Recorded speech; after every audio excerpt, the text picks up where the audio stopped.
মাকে ঠিক খুঁজে বার করবে পারুল। এত বছর পর আসল সত্যিটা বার করবে। পরিণীতায় আসছে ধামাকা পর্ব। শিরিন এবারেও জিততে পারবে না। সব থেকে বড় কালপ্রিট শিরিনের মা। কি হতে চলেছে আগামী পর্বে? পরিণীতায় জমজমাট পর্ব। শিরিনের মায়ের কথা মতো একটু দূরে গিয়ে পারুলের মাকে শেষ করে দেয়। পরের দিন খবরের কাগজে এই খবর ছড়িয়ে পড়ে, কিন্তু পারুলের মায়ের ছবি কোথাও ছাপা হয় না। পারুল তো এই খবর জানতে পেরে নিজেকে আর সামাল রাখতে পারে না।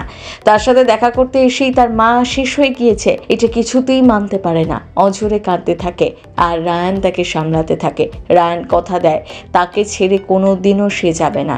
ঠিক করে পুলিশের কাছে গিয়ে তার মায়ের বডি চাইবে শেষ কাজ সম্পন্ন করার জন্য। সেই মতো পারুল সকলে মিলে যায়, কিন্তু পুলিশ বডি দিতে চায় না, অস্বীকার করে। তাই পারুল সঙ্গে সঙ্গে সোশ্যাল মিডিয়ায় লাইভ করার ভয় দেখায়।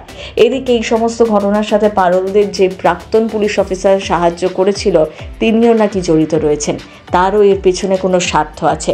তাই একজনের বডি নিয়ে পারুলকে চুপ করানোর কথা বলেন। পারুল সেই বডি নিয়ে শেষ কাজ করতে চায়, কিন্তু বারবার মুখাগ্নি করার সময় আগুন নিভে যাচ্ছিল। যতবার চেষ্টা করে তখনই সেখানে পুরোহিত জানায় পারুল যার শেষ কাজ করতে এসেছে তার সাথে পারুলের কোনো সম্পর্ক নেই, তাই জন্য এমন ঘটনা ঘটতে পারে। তখনই পারুল বুঝতে পারে হয়তো তার মা এখনো বেঁচে আছে। এটাই বাবা ভুবনেশ্বরের ইঙ্গিত। তাহলে তার মা কোথায় রয়েছে? কি সত্যি রয়েছে এর পিছনে? আসলে পারুলের মাকে শেষ করাই হয়নি। যে প্রাক্তন পুলিশ অফিসার পারুলদের সাহায্য করেছিল তিনি পারুলের মাকে বাঁচিয়ে রাখতে বলেছেন। আসলে একসময় গুন্ডাদের দল থেকে এই পুলিশ অফিসারকে পারুলের মা বাঁচিয়েছিল, তাই তার উপকার তিনি ভোলেননি। আর এই উপকারের বদলেই পারুলের মাকে বাঁচিয়ে রেখেছেন। এদিকে পারুল তো কিছুতেই বাড়ি ফিরে যেতে চাইছে না। কলেজের প্রফেসর ফোন করে পারুলদের ফাইনাল এক্সাম নিয়ে সতর্ক করে দেয়, খুব তাড়াতাড়ি এক্সাম শুরু হবে। এদিকে পারুল তার মাকে খুঁজে বেড়াচ্ছে। কি করবে সে? বাড়ি ফিরে যাবে নাকি শেষ পর্যন্ত মায়ের দেখা পাবে? পারুল তার বাবার পরিচয় জানতে পারবে তো? পারুল ফিরে যেতে চাইছে না দেখে রায়ানও এখানে থেকে যেতে চায়, কিন্তু তারপরই পারুল কলকাতায় ফিরে যাওয়ার সিদ্ধান্ত নেয়। আর পারুল এটাও জানে এখন যদি সে নিজের মাকে খুঁজতে যায় তাহলে যারা তাদের পথে বাধা হয়ে দাঁড়াচ্ছে তারা আবার তার মায়ের ক্ষতি করার চেষ্টা করবে। তাই পারুল ফিরে যায়।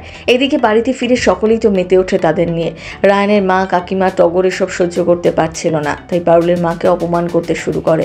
কিন্তু পারুল তো ছেড়ে দেওয়ার পাত্রী নয়। তার মাকে অপমান করা হচ্ছে দেখে সেও চুপ করে থাকে না, উচিত জবাব দেয় সকলকে।